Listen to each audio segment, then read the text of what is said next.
The fluorescent lights above buzzed like angry wasps, their harsh glare bouncing off the greasy linoleum floor of Marino's diner. My feet screamed with every step, the cheap canvas shoes doing nothing to cushion the relentless pounding against concrete disguised as flooring. 8 hours. No, 9 now. My shift should have ended an hour ago, but Denise called in sick, again. And Marco, our perpetually stressed manager, had looked at me with those pleading eyes that said he knew I couldn't afford to say no. I couldn't. The tips tonight had been mediocre at best. Crumpled singles and loose change that barely made a sound when I shoved them into my apron pocket. My daughter's medication cost $237. I had $63. The math was simple, brutal, and it sat in my chest like a stone. "Sweetheart, can we get some more coffee over here?" The man in booth 7 waved his empty mug, his voice carrying that edge of impatience that came from people who'd never had to wait for anything in their lives. "Right away, sir." My voice came out steadier than I felt, the customer service smile stretching across my face like a mask I'd worn so long it had left permanent creases. I grabbed the pot from the burner, its heat seeping through the thin handle, and made my way across the diner. The smell of burnt coffee and recycled grease had long since stopped bothering me. It clung to my uniform, my hair, probably my skin. I'd stopped noticing, the way you stop noticing a constant ache until someone presses directly on the bruise. Outside, rain began to fall, each drop catching the neon sign in the window. Marino's, red letters with the I flickering like a dying heartbeat. The weather matched my mood. Seattle in November was essentially one long, gray exhale of despair. My right ankle chose that moment to remind me of its existence, sending a sharp spike of pain up my leg. I'd twisted it last week carrying Emma up 3 flights of stairs to our apartment when the elevator broke. Again, it hadn't healed properly, because I hadn't rested it, couldn't afford to rest it. The bills didn't care about my pain threshold.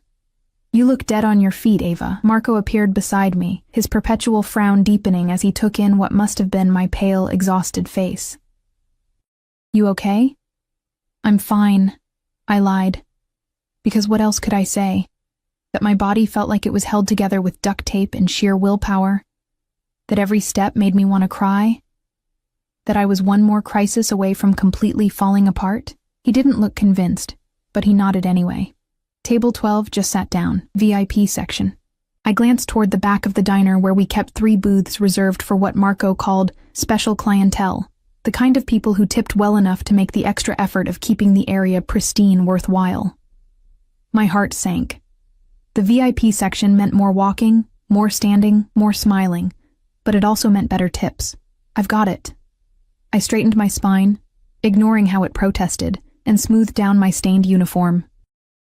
The black fabric had seen better days, the white collar yellowed from too many washes in our apartment building's decrepit machines. The VIP section was separated from the main diner by a half wall and some strategically placed plastic plants that were supposed to look upscale, but mostly just looked sad. As I rounded the corner, the atmosphere shifted. The first thing I noticed was the silence. Not actual silence, the diner was never quiet, but a pocket of it. A bubble where sound seemed muted, careful. 3 men occupied the booth, but my attention snared on the one in the middle. He sat like darkness had taken human form, and decided to wear an expensive suit. Everything about him spoke of money, but not the flashy kind that begged for attention. This was quieter, more dangerous. His suit was black, perfectly tailored to shoulders that suggested he knew his way around more than just boardrooms. The fabric caught the light in a way that my polyester uniform never would, speaking of price tags that probably exceeded my yearly rent. But it was his face that made my breath catch. He couldn't have been more than 30, maybe 32, with features that belonged on some Renaissance painting of a fallen angel. Sharp jawline, dark hair styled with careless precision, and eyes. God, those eyes. Even from a distance, they seemed to absorb light rather than reflect it. Dark, almost black, with an intensity that made my stomach tighten with something that wasn't quite fear, but wasn't quite anything else either. The 2 men flanking him were clearly security. They had that stillness about them, that coiled readiness that suggested violence was always just a heartbeat away. One of them, built like a refrigerator with a crew cut, scanned the diner constantly. The other, leaner but no less dangerous looking, kept his attention fixed on his phone, though I suspected he was aware of everything happening around him. "Good evening, gentlemen.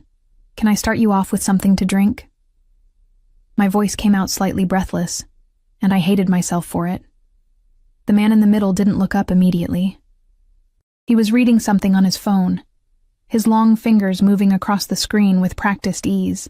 His hands were beautiful in a way that seemed almost unfair, elegant, but with scarred knuckles that told stories I probably didn't want to know.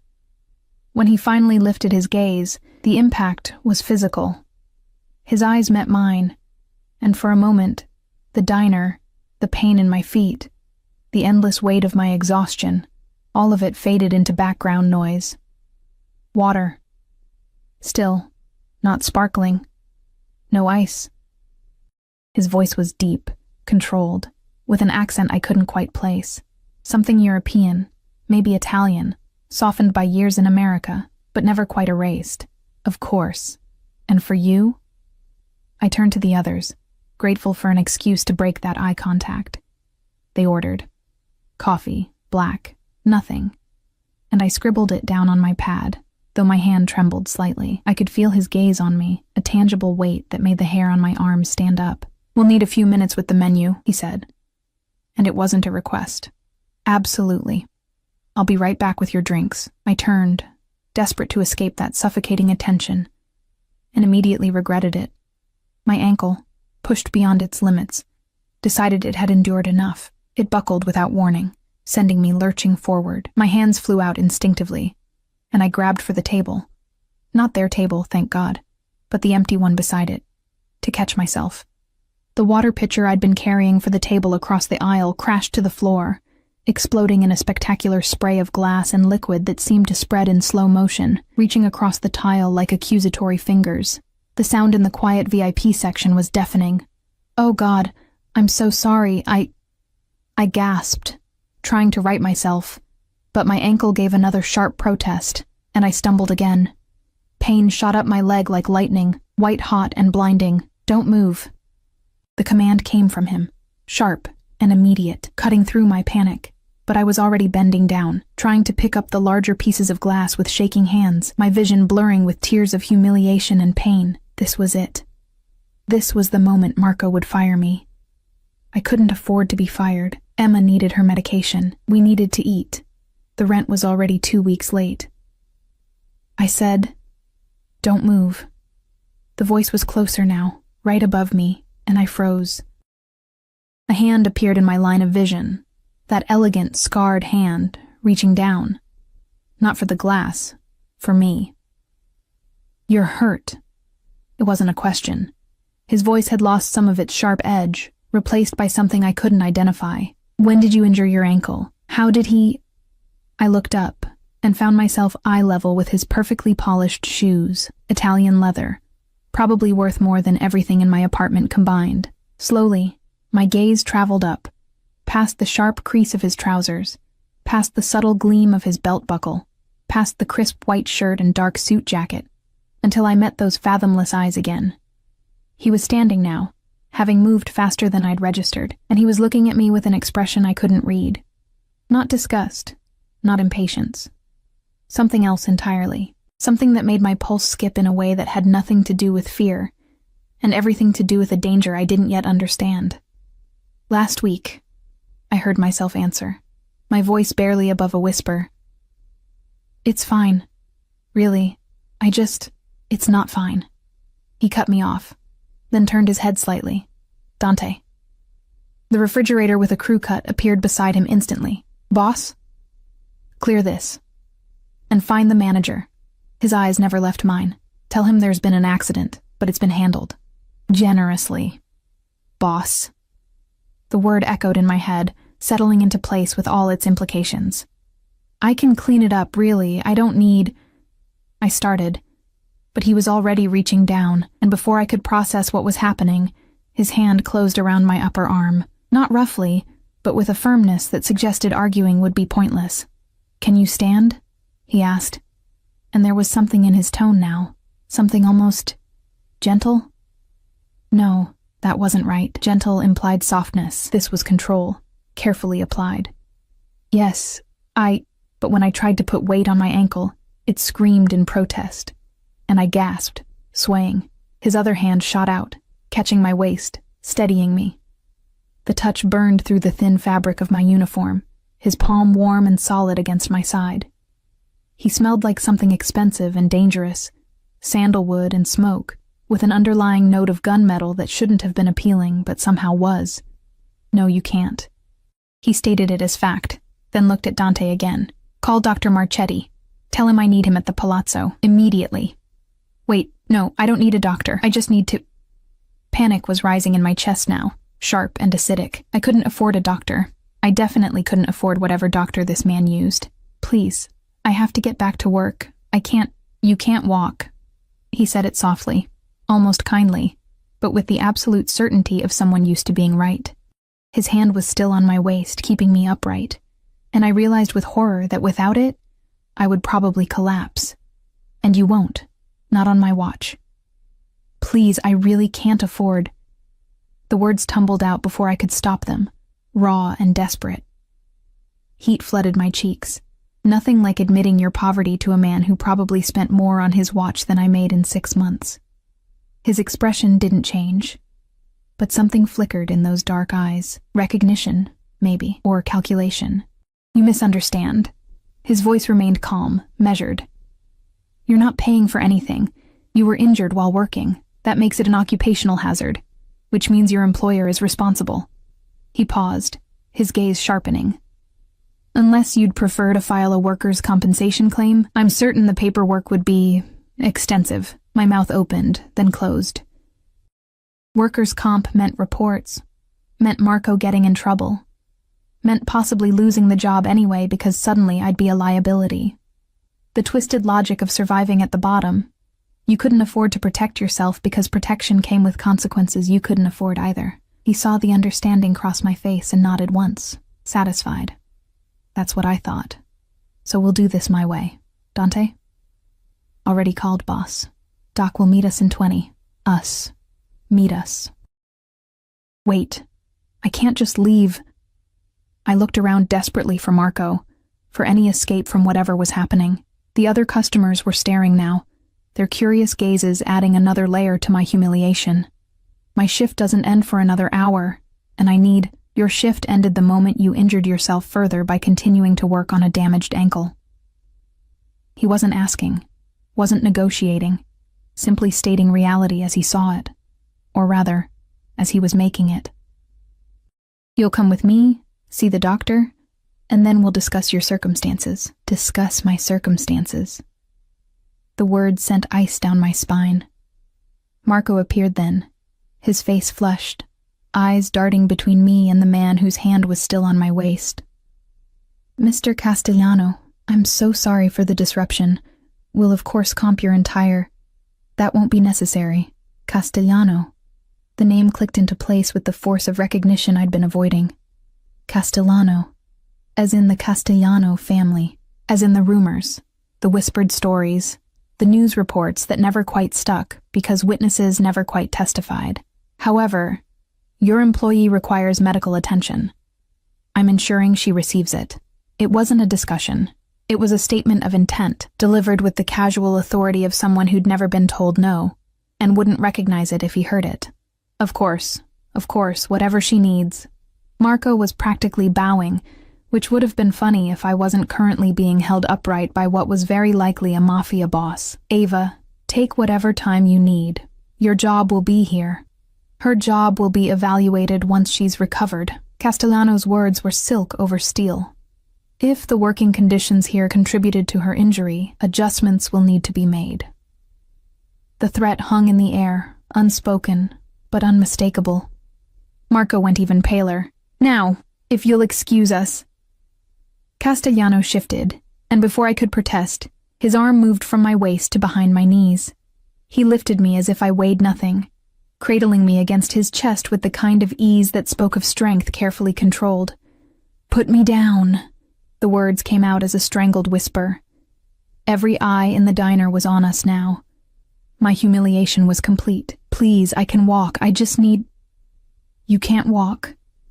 You already established that when you nearly fell twice. His voice was low, meant only for me, and carried a note of something almost like amusement. Almost. Stop fighting and let me help you. Help. As if men like him helped people like me without expecting something in return. But what choice did I have? My ankle throbbed with every heartbeat, sending waves of nausea through me. I couldn't stand on my own, couldn't work, couldn't even maintain the basic dignity of walking out of here under my own power. So I stopped struggling. His chest was solid beneath my cheek, his heart beating steady and slow against my ear. That expensive scent surrounded me. Sandalwood, smoke, and something darker I couldn't name. Dangerous. Everything about him screamed danger. From the way his security moved ahead to check the exit, to the absolute certainty in his movements, to the casual way he'd taken control of my entire situation, in under 5 minutes. The rain hit us the moment we stepped outside. Cold, sharp drops that felt like tiny accusations. A black SUV waited at the curb, sleek and gleaming despite the weather. The windows were tinted so dark they looked like sheets of obsidian. The lean security guard, not Dante, had the rear door open before we reached it. Easy, Castellano murmured as he maneuvered me inside. The interior was all black leather and new car smell, with seats that probably cost more than my monthly rent. He set me down carefully, his hands lingering a moment longer than necessary, then slid in beside me, too close. The back seat was spacious, but he sat near enough that I could feel the heat radiating from him, could count the gold flecks in those dark eyes if I was foolish enough to look directly at them. Dante took the driver's seat. The other guard, whose name I still didn't know, moved to the passenger side. Doors closed with expensive, solid thuds. The locks engaged with a click that sounded far too final. Where are we going? My voice came out smaller than I intended. My home. The palazzo. He was looking at his phone again, scrolling through messages with that same focused intensity he'd had in the diner. The doctor will meet us there. Your home. I repeated it, trying to make it sound less insane, trying to make the reality of sitting in a vehicle with a man who probably had people killed before breakfast sound remotely normal. I can't go to your home. I have a daughter. She's with my neighbor, but I need to... His head snapped up. A daughter. It wasn't a question, but I nodded anyway, my hand instinctively moving to my apron pocket where I kept the small photo of Emma, 3 years old, gap-toothed smile, eyes that held none of the weariness mine carried. How old? 3. Why was I answering? Why was I telling this stranger anything? Something shifted in his expression, subtle but unmistakable. His jaw tightened. And her father? Gone. The word tasted bitter. He left before she was born. A lie, but easier than the truth. Easier than explaining that Jake hadn't just left. He'd stolen from me, taken the money my mother left me when she died, cleaned out our joint account, and disappeared into whatever hole people like him crawled into when their crimes caught up with them. Castellano studied me for a long moment, and I had the uncomfortable feeling he could see right through my lie, could see everything. Every desperate choice, every skipped meal, every night I'd cried in the bathroom so Emma wouldn't hear. What's your daughter's name? Emma. It came out as a whisper. He nodded once, then turned to Dante. Send someone to... He looked at me expectantly. What? No, I can't tell you where I live. I can't. Your daughter needs to know you're all right. His voice was patient, but firm. And you need to not be worried about her while the doctor examines you.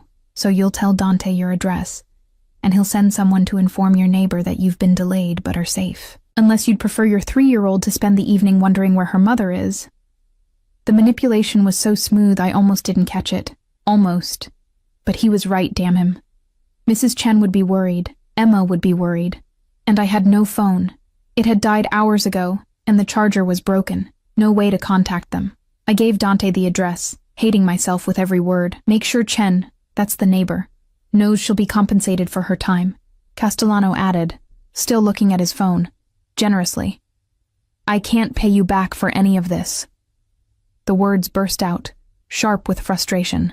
Whatever you're spending, whatever this is, I can't. I haven't asked you to. He glanced up, and there was something predatory in his gaze now. Something that made my breath catch. Consider it an investment. In what? His lips curved slightly, not quite a smile.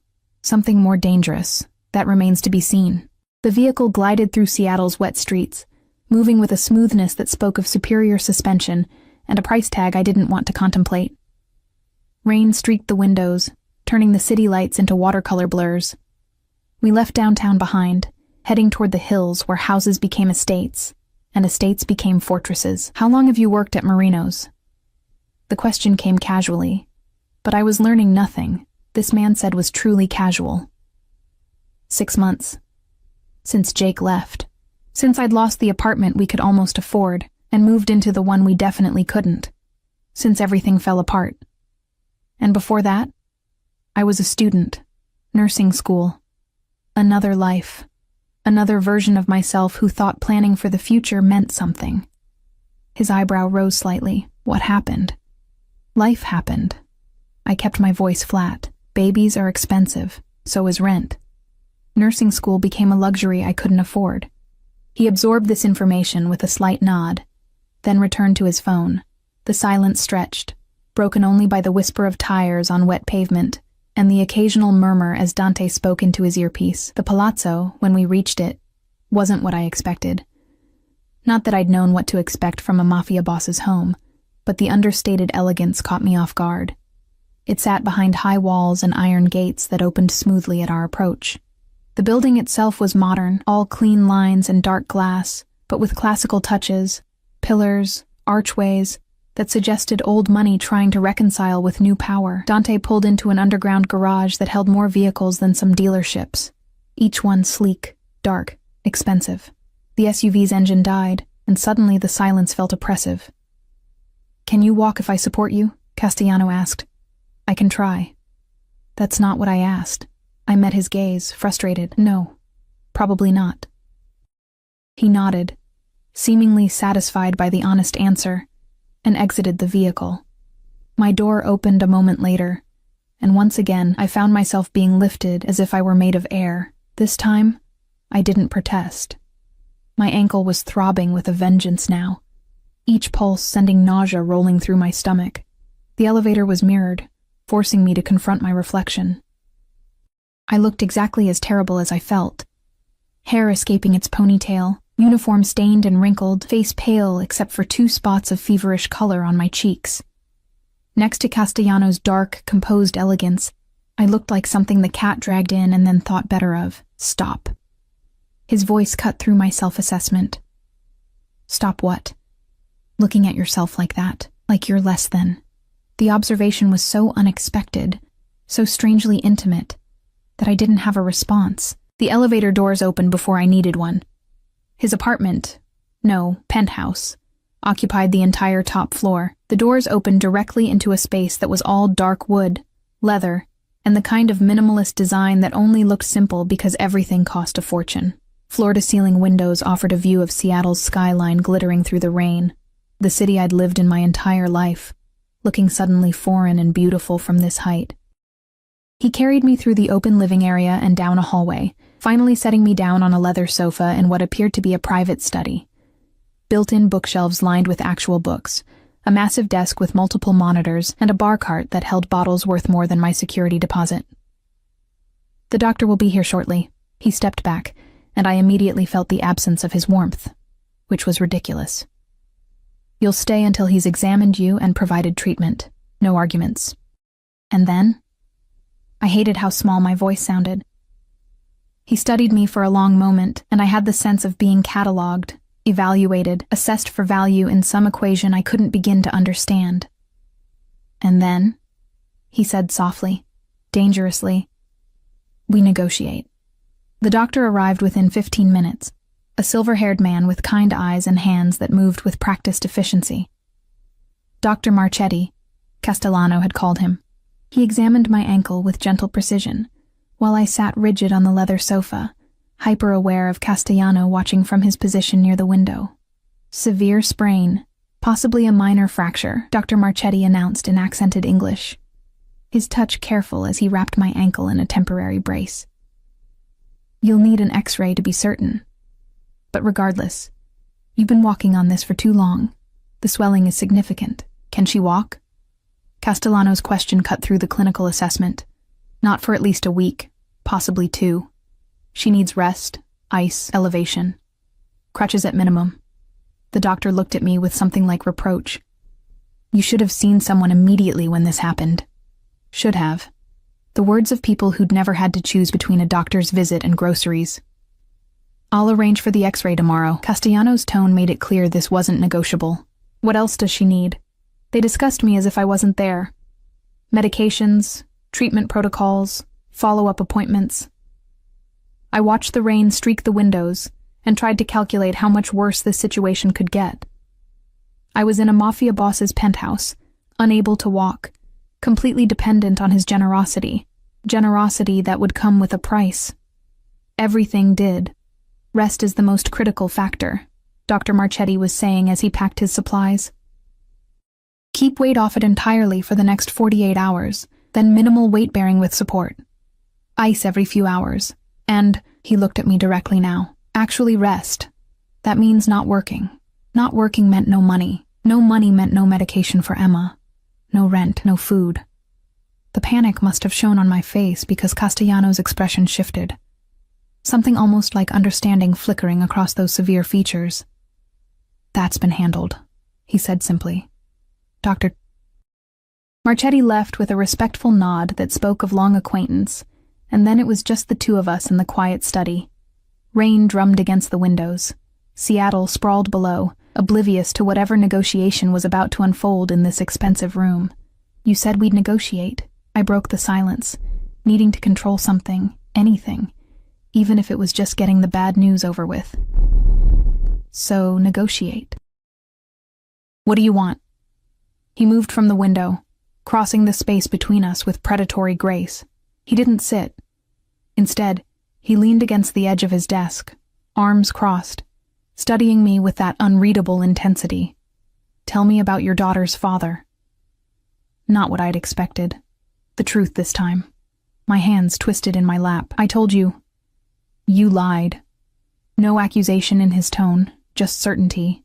Men who simply leave don't generate the kind of fear I see in your eyes. So tell me, what did he do? Maybe it was exhaustion. Maybe it was the pain medication Dr. Marchetti had given me starting to work, loosening my tongue. Maybe it was the strange safety of knowing this man had already seen me at my absolute worst. So what was one more humiliation? He stole from me. The words came out flat, drained of emotion. We weren't married, but we had a joint account. My mother died 2 years ago, left me some money. Not much, but enough to finish school. Enough for a real start. Jake. His name tasted like ashes. He took it all. $23,000. Cleaned out the account and disappeared. Did you report it? A bitter laugh escaped me. Report it to who? The police? We were both on the account. Legally, he had every right to take it. They told me it was a civil matter, that I'd need to sue him. With what money? Using what address, since he vanished? I shook my head. So no, I didn't report it. I just survived. Castellano's jaw tightened, a muscle jumping beneath the skin. His full name. Why? Suspicion crept into my voice. Because men who steal from the mothers of their children deserve consequences.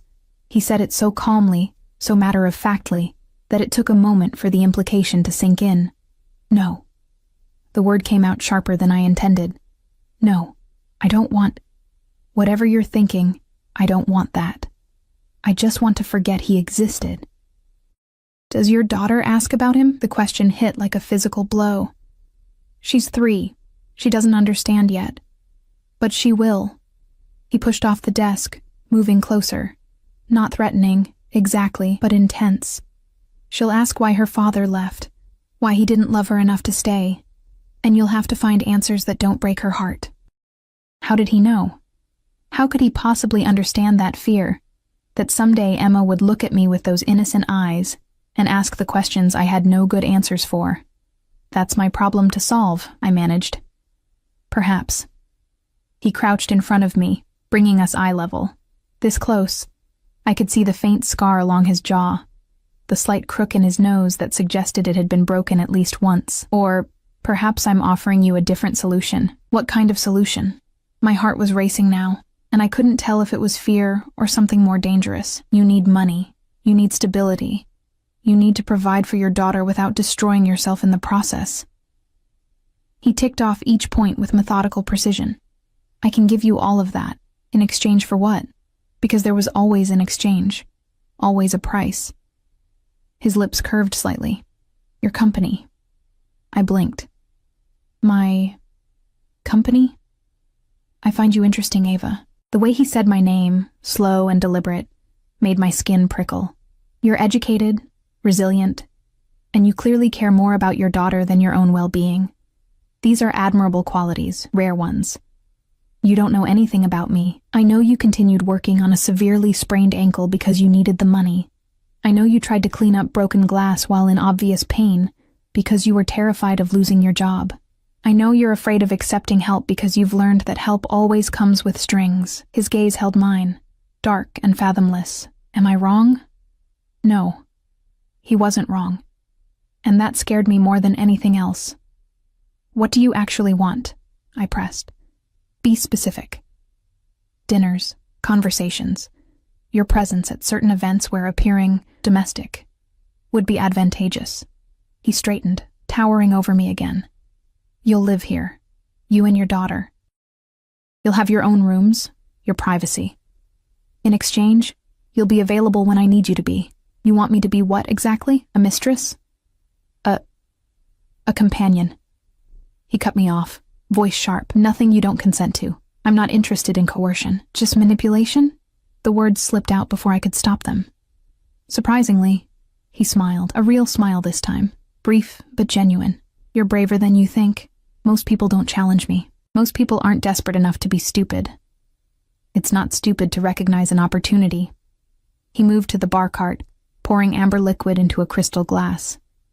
You'd have a substantial monthly allowance, enough to save, to eventually return to school if you wanted. Your daughter would attend excellent schools, have everything she needs. Healthcare, stability, safety. Safety. The word hung between us, loaded with implication. Safe from what? I asked quietly. He took a slow sip of his drink before answering. The world is dangerous for women alone with children. You know this already. You've been living it. He gestured vaguely toward my ankle. You injured yourself weeks ago and couldn't afford to rest. How long before it's something worse? How long before you're too hurt to work at all? And then what happens to Emma? Each word landed like a stone, building a wall of logic I couldn't quite climb over. Because he was right.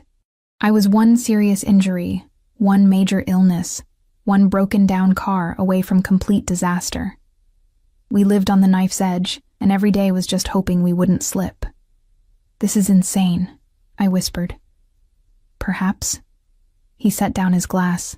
But sanity hasn't served you particularly well, has it? Before I could answer, his phone buzzed. He glanced at it, frowned slightly, then looked back at me. Your neighbor has been informed you're safe. Emma is asleep. Mrs. Chen says to take whatever time you need. The thought of Emma sleeping, unaware her mother was sitting in a stranger's penthouse contemplating an arrangement that felt like selling herself, made my chest tight. I need to think about this, I said finally. Of course. He checked his watch, something sleek and expensive that probably cost more than a year of my salary. It's late. You'll stay here tonight. I can't. You can't walk, he reminded me, patient but firm. And before you panic, there are 6 bedrooms in this penthouse. You'll have your own, with a lock if it makes you feel better. Dante will bring you something to eat, and in the morning, we'll discuss this further. Agreed? What choice did I have? My ankle throbbed with renewed intensity, as if reminding me of my current helplessness. I was trapped here by my own body's limitations, by circumstances I hadn't chosen but couldn't escape. Agreed, I said, hating the defeat in my voice. He nodded, then moved to the door. One more thing, Ava. I looked up at him. This beautiful, dangerous man, who'd somehow turned my life completely upside down in the span of a few hours. Jake Martinez. That's his full name, isn't it? When I didn't answer, he smiled slightly. Your reaction tells me I'm right. Consider it handled. I told you you didn't want him hurt. I heard you. His expression was unreadable, but you didn't say you didn't want your money back. So I'm getting your money back. Call it a gesture of good faith. He left before I could protest further, the door clicking shut behind him with quiet finality. I sat in the expensive silence, surrounded by luxury I'd never aspired to, trapped in a situation I couldn't fully understand. Through the window, Seattle glittered like scattered diamonds, beautiful and distant. Somewhere down there was my tiny apartment, my sleeping daughter, my real life. And here I was, at the top of the world, with a man who terrified and intrigued me in equal measure, being offered everything I needed wrapped in a package I wasn't sure I could afford to accept. The leather sofa was soft beneath me. My ankle pulsed with each heartbeat, and somewhere in my chest, beneath the fear and the exhaustion and the overwhelming sense of unreality, something else stirred. Something I didn't want to name, something that whispered this might not be the worst thing that had ever happened to me. That thought scared me more than anything else. Dante appeared shortly after with a tray of food. Real food. Not the diner leftovers I usually survived on. Soup that smelled like heaven. Fresh bread, fruit that looked like it had been selected by someone who actually cared about quality. I ate mechanically, my mind churning through everything that had happened. The bedroom he led me to was bigger than my entire apartment. The bed could have slept 4 people comfortably. There was indeed a lock on the door, which I used immediately, though I wasn't sure what I was locking out. Or locking in. I lay on sheets that probably cost more than my monthly rent, staring at the ceiling, and tried to make sense of the impossible choice ahead of me. Take Castellano's offer and secure Emma's future. Refuse and return to slowly drowning in poverty. When I finally slept, I dreamed of dark eyes and dangerous smiles, of cages made of gold, and of drowning in water that tasted like expensive whiskey and smelled like sandalwood smoke. Morning arrived with pale light filtering through curtains I didn't remember closing. For a disoriented moment, I forgot where I was, the mattress too soft, the sheets too smooth, the silence too complete. Then reality crashed back with the weight of an avalanche. I was in Castellano's penthouse. My ankle announced its presence with a dull, persistent throb. Better than last night, but still tender enough to remind me I wasn't going anywhere without help. The brace Dr. Marchetti had applied was still secure, professional and confining. A soft knock on the door made me tense. Yes? Miss Ava? A woman's voice, accented and gentle. I'm Maria. Mr. Castellano asked me to check if you needed anything. I pulled myself up, wincing as my ankle protested even that small movement. I'm fine, thank you. May I come in? I've brought breakfast and some clothes that might fit you better than... She trailed off diplomatically, but I knew what she meant. Better than my stained, wrinkled uniform that smelled like grease and desperation. Just a moment. I hobbled to the door, unlocked it, and found a short, round woman with kind eyes and graying hair pulled into a neat bun. She carried a tray in one hand, and draped over her other arm were clothes. Soft fabrics in neutral colors that looked comfortable and expensive. Mr. Castellano thought you might want a shower and change, Maria said, setting the tray on the bedside table. The bathroom has everything you need. I can help you if... I can manage. The words came out sharper than intended. I softened my tone. Thank you, though. Really. She smiled, understanding in her expression. Of course. I'll leave you to it. If you need anything, just press the button on the phone. 9 will reach me directly. After she left, I examined the breakfast tray. Fresh fruit, yogurt, granola, coffee that smelled like it cost more per pound than I made per hour. My stomach growled, reminding me I'd barely eaten yesterday. I forced myself to take small, measured bites, trying not to think about how Emma would love the strawberries, how this single breakfast probably cost more than our weekly grocery budget. The shower was an exercise in careful maneuvering. I kept my braced ankle out of the water as best I could, leaning against the marble wall for support. The bathroom was bigger than Emma's bedroom, all gleaming fixtures and heated floors. The shower had more settings than my car, when I'd had a car. The clothes Maria brought fit surprisingly well. Soft black leggings, a cream-colored sweater that felt like a cloud, even underwear still in packaging. The attention to detail should have been comforting. Instead, it felt invasive, like Castellano had cataloged my size just by looking at me, filed the information away for future use. I was struggling with my sock, trying to pull it over the brace one-handed while balanced on one foot, when another knock sounded. "Come in," I called, expecting Maria. Castellano entered instead, and the air in the room immediately felt thinner. He'd changed from last night's formal suit to dark jeans and a black Henley that clung to shoulders that had no business being that broad. His hair was slightly damp, suggesting a recent shower, and he looked younger somehow, still dangerous, but more human. "You should have called for help." He crossed the room before I could respond, kneeling in front of me and taking the sock from my hands. His movements were efficient, careful not to jostle my ankle as he worked the fabric over the brace. "I can dress myself," I protested weakly. "I'm sure you can, but you don't have to." He finished with the sock and looked up at me, his face level with my knee, close enough that I could see the exact shade of his eyes. Not black, but a deep, rich brown that caught the morning light. "That's the point of my offer, Ava. You don't have to do everything alone anymore." The words settled over me like a weight, or maybe like wings. I couldn't tell which. He stood, offering his hand. "Come. We need to talk, and you need to eat more than the few bites you managed. How did you—" "Maria reports to me," he said it without apology. "As does everyone in this building. I like to know what's happening under my roof." Control. Everything with him came back to control. He supported me as we made our way to the main living area. In daylight, the space was even more impressive and more intimidating. Everything was precisely placed, exactly chosen, a reflection of a mind that orchestrated rather than simply lived. He settled me on the sofa, the same one from last night, and Maria appeared almost instantly with more food. Eggs cooked perfectly, toast with butter that melted on contact. More of that incredible coffee. Castellano sat across from me, a glass of water in his hand, watching as I ate. "You don't eat breakfast?" I asked, uncomfortable under his scrutiny. "I ate hours ago. I'm an early riser." He set down his glass. "Your neighbor was contacted again this morning. Emma is fine, ate a full breakfast, and is currently watching cartoons. Mrs. Chen asks if you'll be picking her up today." My heart clenched. A full day. I'd been away from Emma for a full day, the longest we'd been apart since she was born. "I need to see her." "Of course. Dante will take you whenever you're ready." He paused. "Unless you'd prefer to bring her here." The offer hung between us, loaded with implication. Bringing Emma here would mean something. Would mean I was considering his proposal seriously, not just being polite until I could escape.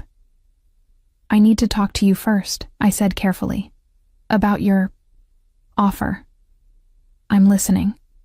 I set down my fork, my appetite suddenly gone despite the delicious food. "You said I'd live here, with Emma. That we'd have our own space, our privacy. But you also said you'd need me available." "Available for what, exactly? What would my actual responsibilities be?" He leaned back, steepling his fingers, a gesture that somehow made him look both thoughtful and predatory. "I attend various events, dinners, charity galas, business functions. Many require a companion. You would accompany me to these events." "As what? Your girlfriend? As whatever we tell people you are." He interrupted smoothly. "The specifics don't matter. What matters is that you present well, that you're comfortable in social situations, and that you understand discretion. Discretion about your business, not a question. Discretion about everything. What you see, what you hear, who you meet." His gaze intensified. "I'm offering you a life of considerable comfort, Ava. But comfort requires trust, and trust requires silence." There it was. The real price. Not just my company, but my complicity. Being present for things I'd probably rather not see. Knowing things I'd be safer not knowing. And if I see something I can't stay silent about, I had to ask, even though I suspected I wouldn't like the answer. "You won't." He said it with absolute certainty. "Because I wouldn't put you in that position. I'm not interested in making you an accomplice to anything. I simply need someone who understands that my business is private and who can be trusted not to repeat what's discussed in private settings." That's a lot of trust to place in someone you just met, is it? He tilted his head slightly. You've already kept one secret today. You didn't tell Maria where you really were last night when she asked. You said you'd been at a friend's place. A small lie, perhaps, but it tells me you understand the value of discretion instinctively. I had said that, I realized. Without even thinking about it, I'd protected his privacy, and my own, because admitting I'd spent the night in his penthouse would have led to questions I couldn't answer. How long would this arrangement last? I asked. As long as it's beneficial to both of us. He spread his hands. If you're unhappy, if you want to leave, you're free to do so. Though I would expect reasonable notice, and I'd want to ensure you and Emma were properly set up before you left. You'd just let me go? No strings? No consequences? Something flickered across his face, too quick to read. I'm not interested in holding hostages, Ava. Willing participation is far more valuable than forced compliance. I wanted to believe him. God, I wanted to believe him. Because the alternative he was offering was so much better than what I had. A safe home, financial security, the ability to breathe without constantly calculating whether I could afford the next crisis. What about Emma? The most important question. What would her life look like here? For the first time since I'd met him, Castellano's expression softened. Just a fraction, but enough to notice. She would be protected, safe. She'd have access to excellent schools, activities, whatever she needs to thrive, and... He paused, seeming to choose his words carefully. I would ensure she's cared for, but I wouldn't attempt to replace her father or interfere with your parenting. She's your daughter. Those decisions would remain yours. You don't like children? I couldn't help asking. I don't know children. The admission seemed to cost him something. I grew up in a world where childhood ended early, but I respect what you're trying to do for yours. That matters to me. Before I could process that unexpected vulnerability, his phone buzzed. He glanced at it, and his expression shifted, hardened into something cold and dangerous that made my breath catch. Excuse me. He stood abruptly. I need to take this. He moved to the window, his back to me, and answered in rapid Italian. I didn't speak the language, but I understood tone. Whoever was on the other end was getting orders, delivered with the kind of cold precision that reminded me exactly who I was dealing with. When he ended the call, he stood there for a long moment, tension visible in the set of his shoulders. Then he turned back to me, and his expression was carefully neutral again. I have something for you. He pulled an envelope from his pocket and handed it to me. Inside was a check, made out to me, for $23,000. My hands started shaking. What is this? Your money, the amount Martinez stole from you. He said it casually, as if returning tens of thousands of dollars was a normal Tuesday morning activity. He was persuaded to return it. Persuaded. The word tasted like copper. What did you do to him? Nothing permanent? His voice was flat, emotionless. He'll recover, eventually. But he won't be bothering you again, and he'll think twice before stealing from vulnerable women in the future. I should have been horrified, should have been disgusted. Instead, something dark and satisfied coiled in my chest. Jake had taken everything from me, had left me and our daughter to struggle and suffer. And now he'd faced consequences, real consequences. I didn't ask you to do this, I said weakly. No. You asked me not to hurt him, and I didn't. Not seriously. He returned to his seat, watching me with those inscrutable eyes. But you didn't ask me not to get your money back. So I did. Consider it a demonstration. Of what? Of what it means to be under my protection. He leaned forward slightly. People who harm you will face consequences. People who threaten you will be dealt with. You and Emma would never have to be afraid again, Ava.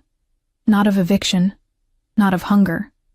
Not of men like Martinez. That's what I'm offering. True security. The check felt heavy in my hands. This money, it could change everything. Could get us caught up on rent, buy Emma's medication for months, maybe even start a small savings account. Everything I'd been desperately scrabbling toward for 6 months, handed to me in a single piece of paper. This is mine? I asked. No strings? It was always yours. I'm simply returning what was stolen." He paused. "Though I'd be lying if I said I wasn't hoping it would influence your decision about my offer." At least he was honest about the manipulation. I looked at the check again, then at Castellano, then at the floor-to-ceiling windows showing Seattle stretched out below. Up here, everything looked clean, ordered, safe. Down there was chaos and struggle and the grinding daily battle to survive. "I need to see Emma first," I said finally. "Before I decide anything, I need to see my daughter." He nodded, as if he'd expected this. "Of course. Dante will drive you. Take whatever time you need." He stood, preparing to leave, then paused. "Ava." I looked up at him. "Your daughter is lucky to have a mother who fights so hard for her. Whatever you decide, remember that." He left me alone with the check, the expensive breakfast, and the impossible choice. The ride to my apartment building felt surreal. Dante navigated the sleek SUV through Seattle's gray streets while I sat in the back, clutching the check like a talisman. $23,000, more money than I'd seen in one place since my mother died. Money that Jake had stolen, that I'd thought was gone forever. Money that Castellano had recovered through methods I definitely didn't want to examine too closely. "We're here, Miss Ava."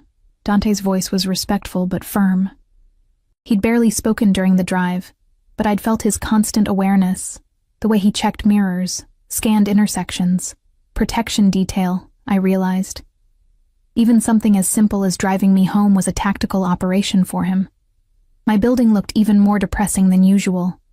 Cracked concrete steps, graffiti on the entrance door that management had given up trying to remove, windows with bars that were supposed to make us feel safe, but mostly just reminded us we lived somewhere that needed bars on the windows. "I'll help you up." Dante was already out of the vehicle, opening my door before I could protest. "I can manage." "Boss's orders, miss. You don't walk unassisted until the doctor clears you." Boss's orders. I was going to have to get used to that phrase if I accepted Castellano's offer. Everything in his world operated on orders, on carefully maintained control. Dante supported me up the 3 flights of stairs, the elevator still broken, of course, and waited while I knocked on Mrs. Chen's door. The familiar sound of cartoons filtered through the thin walls, along with Emma's laugh. That sound, that pure, delighted giggle, made my chest ache. "Mrs." Chen opened the door, her weathered face breaking into a relieved smile. "Ava, come in, come in. Emma's been asking for you all morning." "Mama!"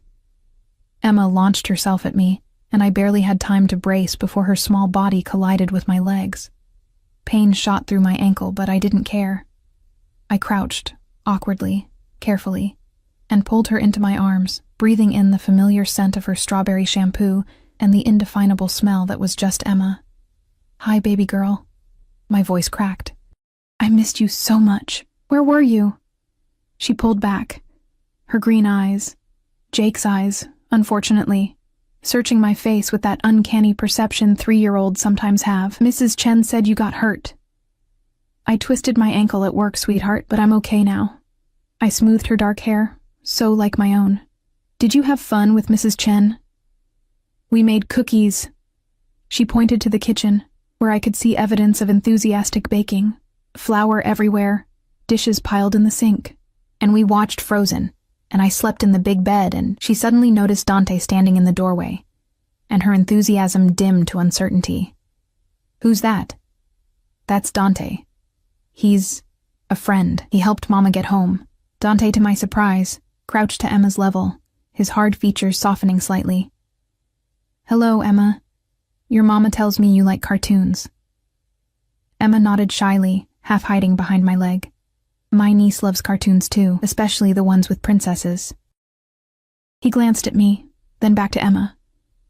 "Maybe your mama will let me wait in the car while you two talk." It was smoothly done, giving me privacy while also making it clear he wasn't leaving. Protection, I realized again. Or surveillance. Maybe both. After Dante left, Mrs. Chen made tea while Emma showed me her coloring book, chattering about everything I'd missed. Normal. Beautifully, perfectly normal. This was our life. Small apartment, borrowed space, makeshift family comprised of whoever was kind enough to help. Ava, dear. Mrs. Chen's voice pulled me from Emma's explanation, of why she'd colored the princess's dress purple instead of pink. That man who came by last night, the one who gave me money. She paused meaningfully. He was very well-dressed. I'd known this conversation was coming. Mrs. Chen had raised 3 kids, survived 40 years in this neighborhood, and had developed a radar for trouble that rivaled any security system. He's my boss. The lie came easier this time. He felt bad that I got hurt at work, so he's helping out until I can work again. Your boss. She didn't sound convinced. At the diner? It's complicated. I kept my voice low, conscious of Emma sitting nearby. But he's helping us. And right now, I need help. Mrs. Chen studied me for a long moment, then sighed.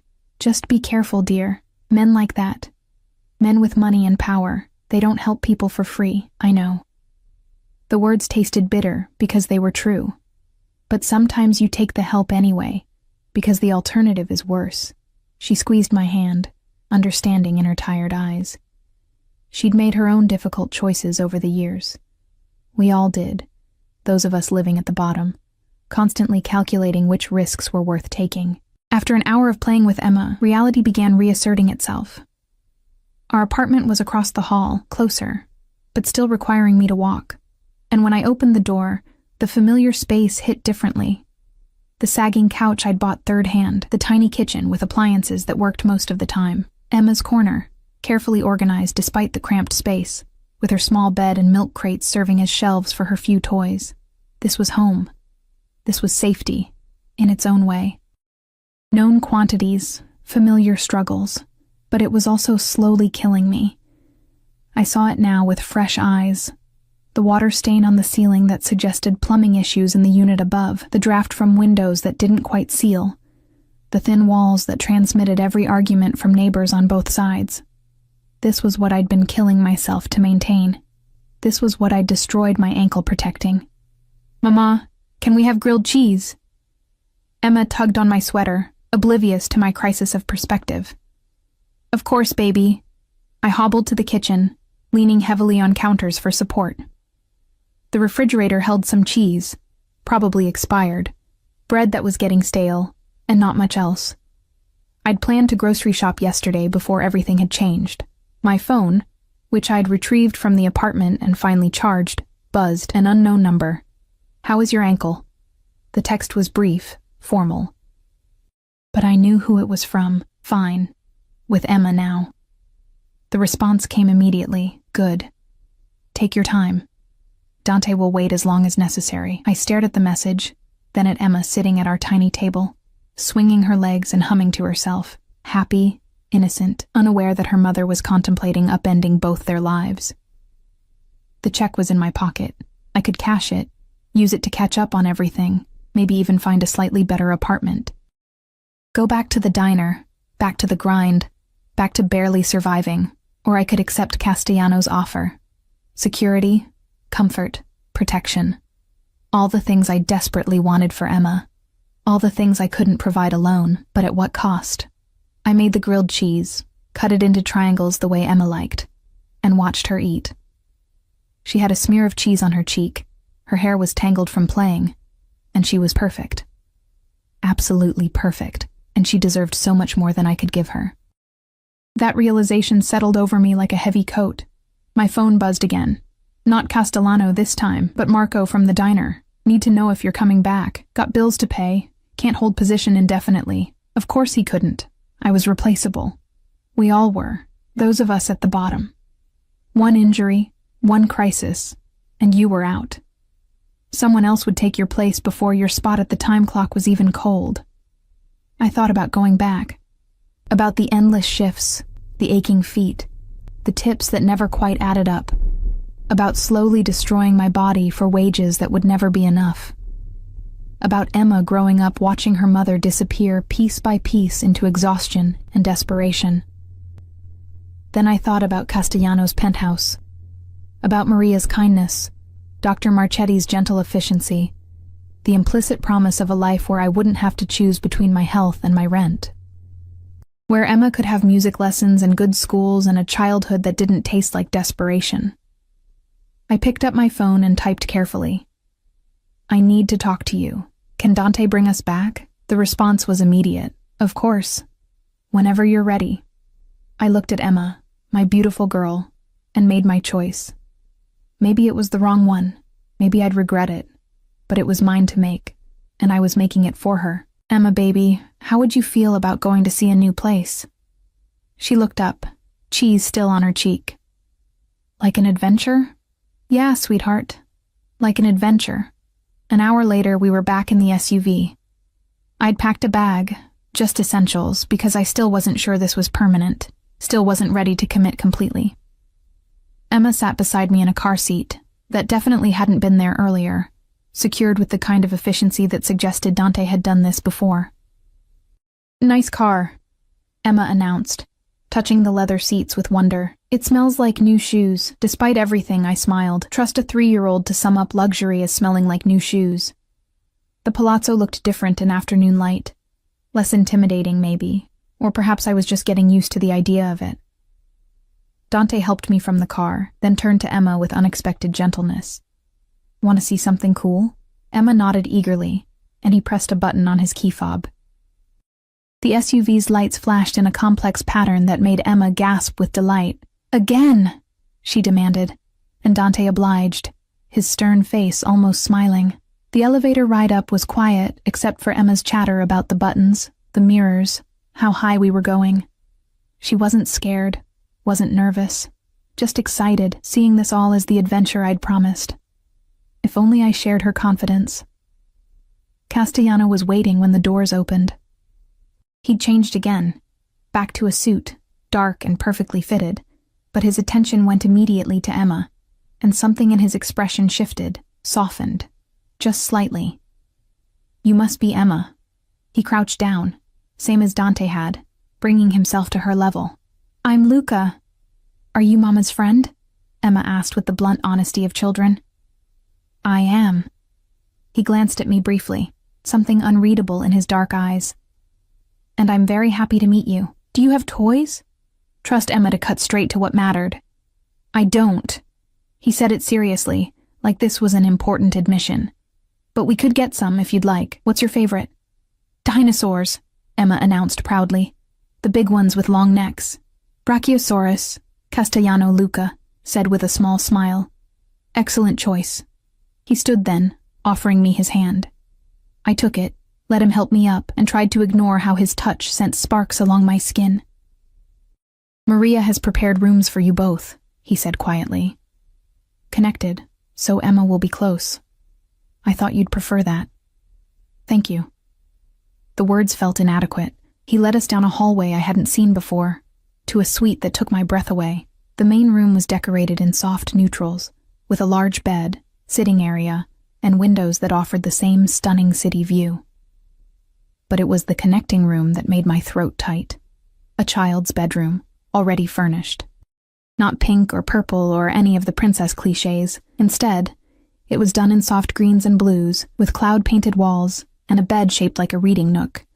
And there, on a shelf clearly installed recently, was a collection of dinosaur figures, including several long-necked Brachiosaurus. When did you... I started. This morning. After you said you needed to see Emma, he was watching my reaction carefully. I wanted her to feel welcome. Emma had already discovered the dinosaurs, letting out a delighted squeal that made my eyes burn with tears I refused to shed. You didn't have to do this, I whispered.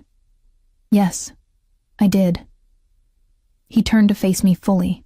If you're going to trust me with your safety, with your daughter's happiness, then I need to show you I'm worthy of that trust. This, he gestured to the room, is just the beginning. Mama, look. Emma held up a purple triceratops. Can I play with them? Of course you can, baby. They're yours. As Emma settled into playing, making the dinosaurs have elaborate conversations, Luca guided me back into the main room, closing the connecting door slightly so we could talk, but I could still see Emma. So, he settled into the chair across from me. Have you made your decision? I looked at the room. Beautiful, safe, comfortable. Looked through the doorway at Emma, happier than I'd seen her in months. Thought about the check in my pocket, the choices that had led me here, the future I could give her if I was brave enough to take this chance. I have conditions, I said finally. I'm listening. Emma comes first. Always. If I ever feel she's unsafe or unhappy, or if this arrangement isn't working for her, we leave immediately. No arguments. Agreed. I want everything in writing. The financial arrangement, the expectations, all of it. Clear terms. My lawyer will draft something by tomorrow. And I took a breath. I need to know what I'm really getting into. Your business, your world. I won't be complicit in anything that hurts people, and I won't raise Emma around violence. His expression darkened slightly. My business is complicated. But I can promise you this. You'll never be asked to participate in anything illegal, and Emma will be kept completely separate from the less pleasant aspects of my work. She'll be protected, insulated. As will you. Can you really promise that, to keep us separate from the danger? Yes. He said it with absolute certainty, because you're not an asset to be used, Ava. You're... He paused, seeming to search for words. You're something different, something I want to protect, not exploit. The intensity in his gaze made my breath catch. This was more than a business arrangement for him. I could see it in the way he looked at me, in the care he'd taken with Emma's room, in the fierce protectiveness that had made him track down Jake and recover my money. This was dangerous, not because he was dangerous, though he absolutely was, but because I could feel myself responding to it. To him. To the promise of safety and security, and someone actually giving a damn whether I survived. Okay, I said quietly. We'll try it. A trial period, 3 months. If it's not working, for any of us, we can end it. No hard feelings. Something flashed across his face, relief maybe, or satisfaction. 3 months, he agreed. But Ava, yes, it's going to work. He leaned forward, his voice dropping to something almost intimate. Because I don't fail at things I care about. And I find that I care quite a bit about making sure you and Emma are happy here. Before I could respond, Emma appeared in the doorway, clutching 3 dinosaurs. Mama, can Luca play dinosaurs with us? I looked at him, this powerful, dangerous man who'd orchestrated my life with casual efficiency, and waited to see what he'd say. He smiled. Actually smiled. Genuine and warm. I'd be honored. And there, in that expensive penthouse high above Seattle, with my daughter's laughter filling the air, and a man I barely knew arranging plastic dinosaurs with unexpected gentleness, I let myself believe, just for a moment, that maybe everything would be okay. Maybe I'd found something more than just security. Maybe I'd found a place where Emma and I could finally stop running, stop struggling, stop simply surviving. Maybe I'd found home. The city glittered outside our windows. The rain had cleared to reveal late afternoon sun, and Emma's voice rose in delighted storytelling as she made her dinosaurs explore their new world. Luca listened with focused attention, asking questions, building on her imaginative narrative with a patience I never would have expected. And I sat there, ankle throbbing but healing, check in my pocket representing a recovered past, future stretching ahead, uncertain but promising, and let myself hope. For the first time in longer than I could remember, I let myself hope.